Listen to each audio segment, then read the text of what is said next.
Thank you so much for doing this and taking out your precious time. Uh, I welcome you to the 7th episode of एक मुलाकात. और सबसे पहले आपके नाम से शुरू करते हैं. आपके नाम का मतलब बताइए मुझे, और किसने किसने रखा आपका नाम जमील? नाम जमील जो है अच्छा, खूबसूरत, इसके मायने ये हैं. पूरा नाम है जमील और रहमान खान जी. तो रहमान जो है वो ऊपर वाले का नाम है, अल्लाह का नाम है. जी जी. तो अल्लाह को अच्छा लगने वाला शख्स.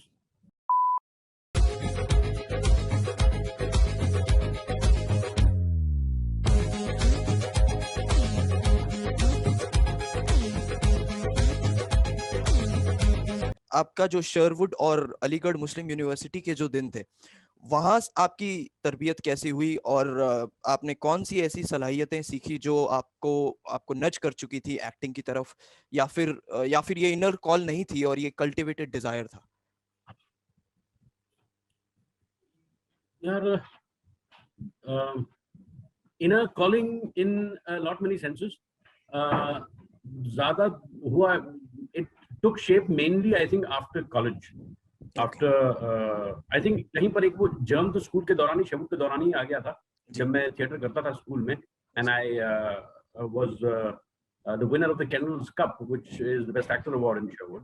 तो वो जर्म तो वहीं से शुरू हो चुका था. और उसके बाद बेस्ट एक्टर अवार्ड जीतने के बाद फिर ऐसा लगा कि कॉलेज गए, कॉलेज के बाद फिर साइंसेस में था, साइंसेस से फिर आर्ट्स में आया, और कहीं एक दिमाग में आई थिंक आ चुका था कि इसको अभी अपना करियर बनाना है.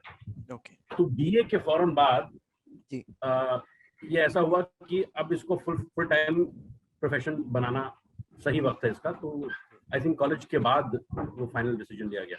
आप जब बंबई आए तो आप रंगमंच करने के लिए आए थे प्राइमरीली, और धीरे धीरे आपको रियलाइज हुआ कि शायद इसमें वेल्थ नहीं है, इसमें धन नहीं है, ऑल्दो क्रिएटिव सेटिस्फैक्शन बहुत ज्यादा है.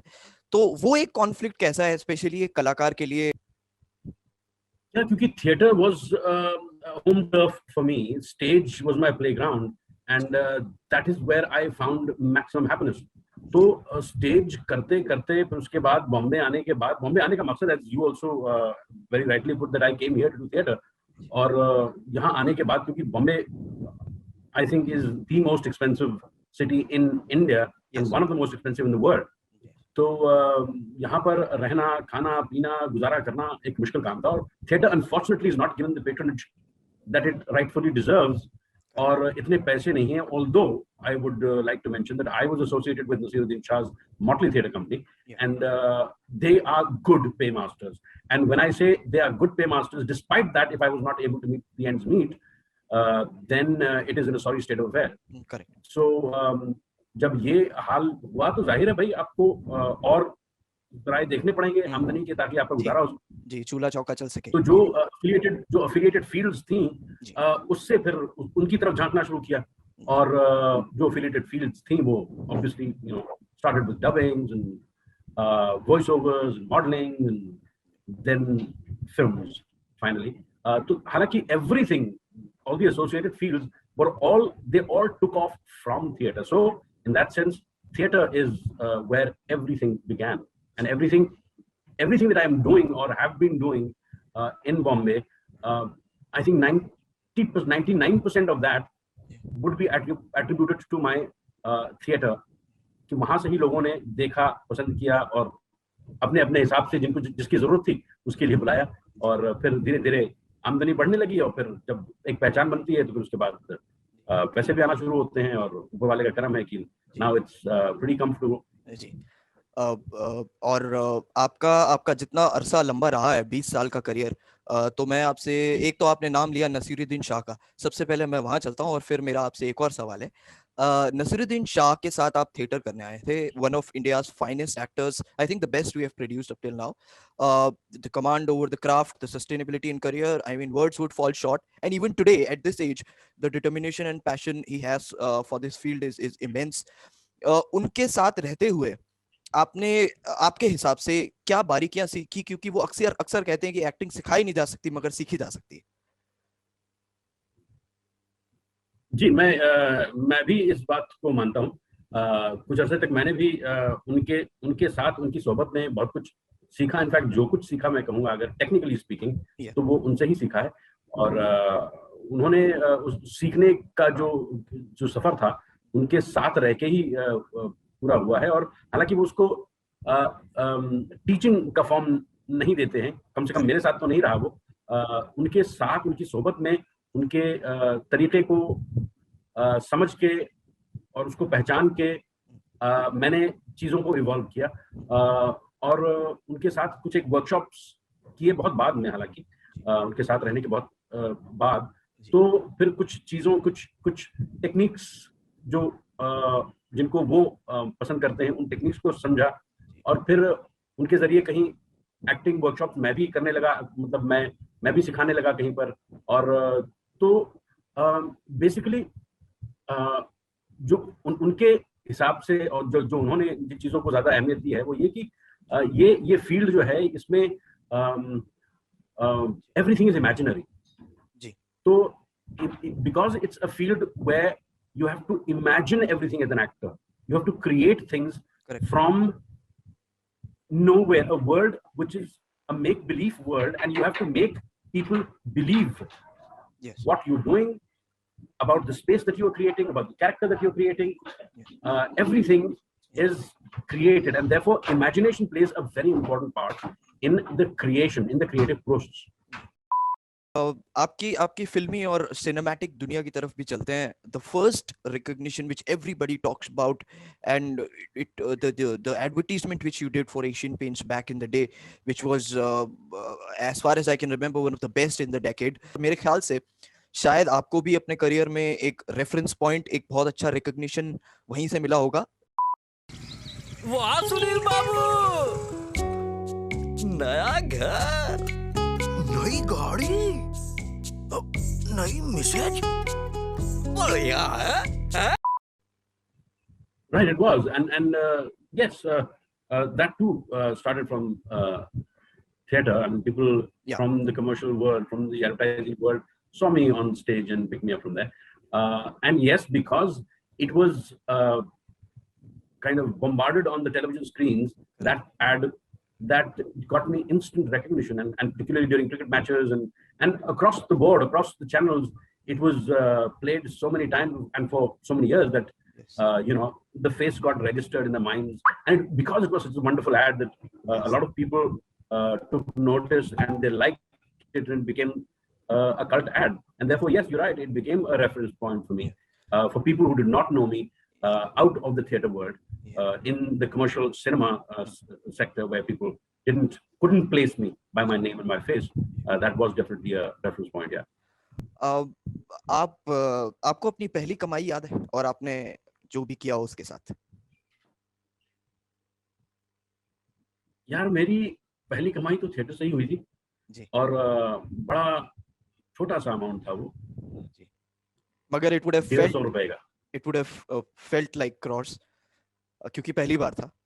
या एब्सोल्युटली 150 रुपए एक शो के मिले थे। और वो it was the best feeling in the world, the first time that you touched currency earned by you, by your sweat and blood. And what better field to win it from than theater? So yes, there was a lot of sweat and blood went into the rehearsals and coming then finally onto the stage to perform, and then to be paid that 150 rupees, which is worth $150 million there. Phenomenal. Wonderful. I see movies like Badmaash Company where you have, it's still remembered although it's been several years, your niche parts, you know, even if it's 10 minutes on the screen, it registers with you. To be in the moment, to be able to express organically, to be able to emote, to be able to behave in an organic fashion is what then creates a character. And that is what I work towards. Be it Badmaash Company, as you mentioned, it was a fun part. I'm glad you reminded me. I'd really forgotten about that film.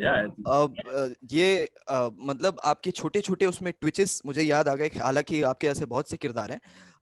आप हम चलते हैं उसके बाद gangs, you know, cult, I think one of the, और जैसे जैसे साल बढ़ेंगे, at least in our youth circles, in different parts, मुझे भी कहीं कहीं जहाँ भी जाने का मौका मिलता है, मुझे ये पर्सनली महसूस होता है कि वो इंडियन गॉडफादर का एक उपाधि उसको मिल जाएगी, अगर अभी तक नहीं भी मिली है तो।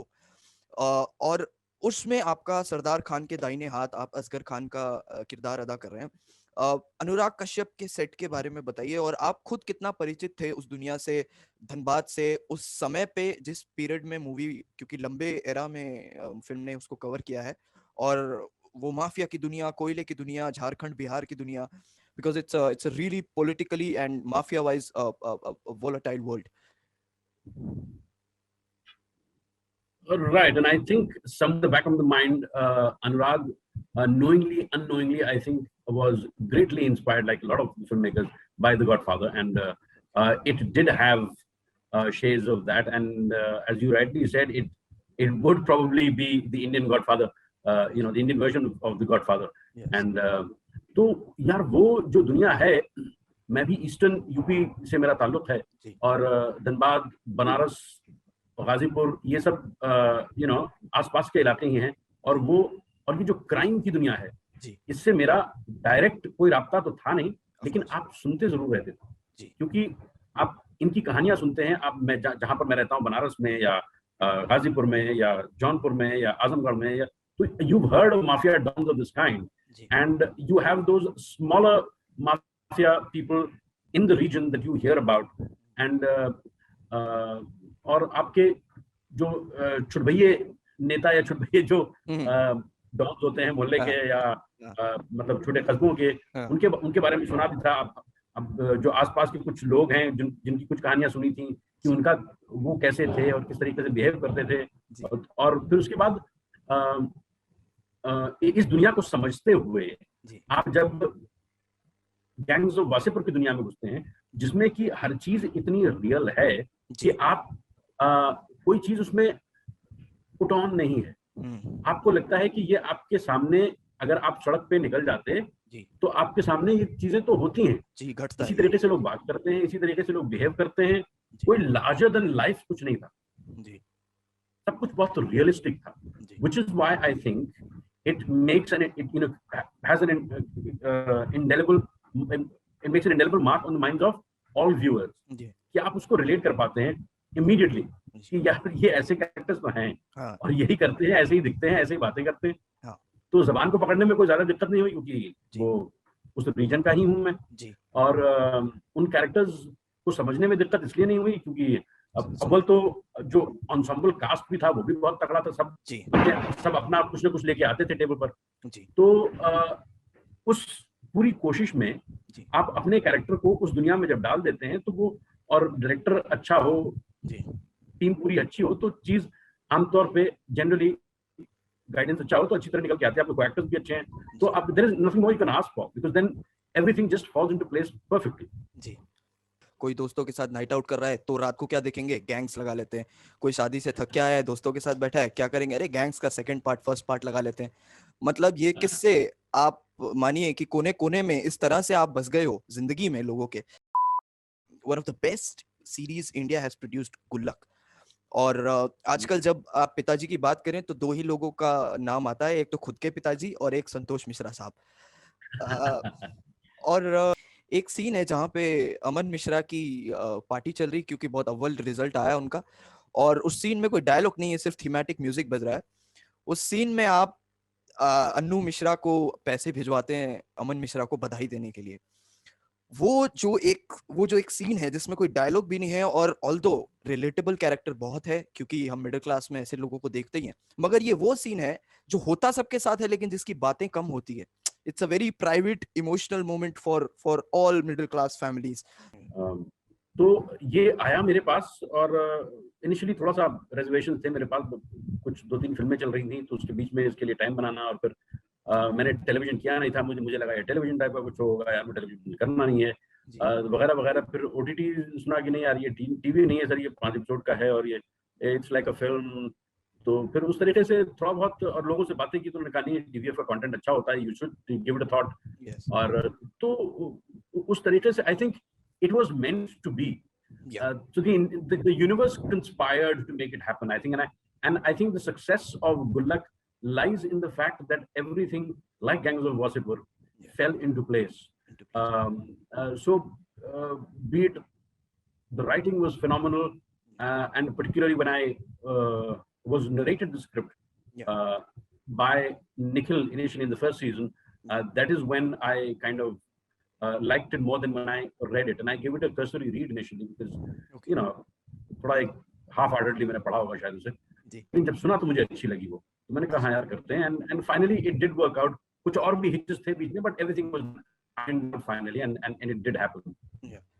और जहाँ तक आपका बात है उस सीन की जो बात कर रहे हैं आप कि बाप, तो मुझे ऐसा लगता है कि बाप अगर किसी का हो, because I look up to my dad, तो मुझे लगता है कि बाप अगर हो तो ऐसा हो, जो कि आपके साथ, हालांकि my dad, the rest of my siblings were not so free with my dad. They're quite scared most of the time. I, being the youngest, probably took more liberties with my dad, and I was extremely close to him, and probably he gave me that space to debate things with him, to argue with him, or to even question him on certain things, which nobody else dared to.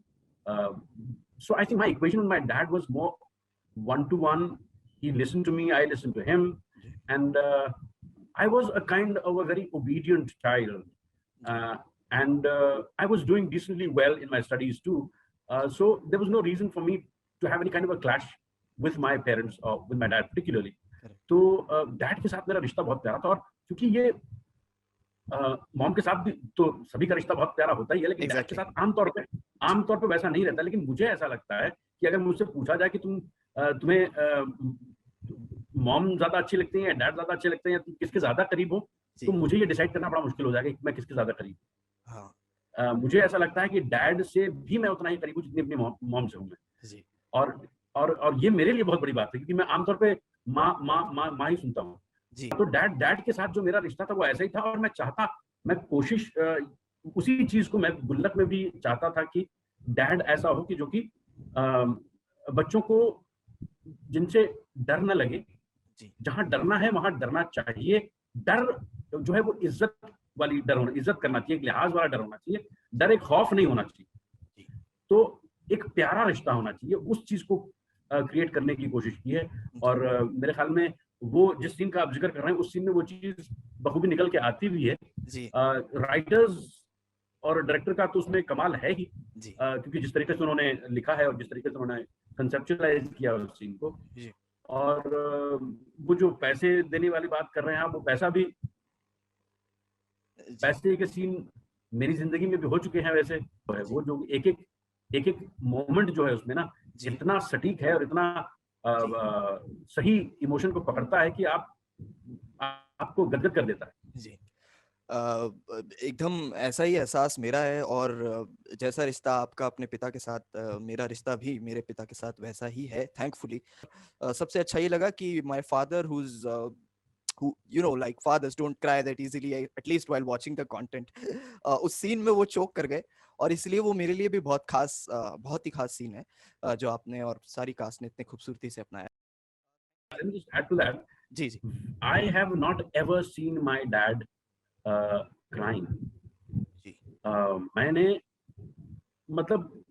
उनको कभी मायूस या कोई ऐसे लम्हे पर उनको कभी नहीं पाया. मैंने उनकी आंखों में पहली बार, और शायद the only time that I saw his eyes नम जो हुई थी उनकी आंखें, वो तब हुई थी जब मैंने, उनको जरूरत नहीं थी कभी भी किसी चीज की औलाद से, मैंने उनको जब अपनी कमाई का एक ऐसे टोकन के तौर पर मैंने उनको गिफ्ट दिया, मैंने कहा अब्बू आप.